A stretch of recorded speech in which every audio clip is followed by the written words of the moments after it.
សំណាង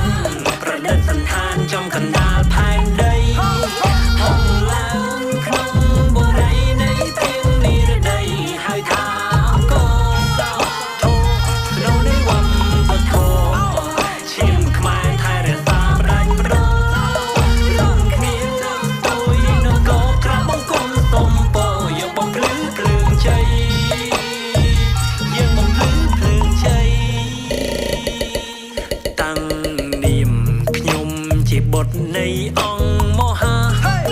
សូមផ្ញើសំនៀងវោហាចាលើសាំងស្ត្រាតម្រាពិជ័យជូនជនរួមជាតិជូនមិត្តជូនញាតិជូនដល់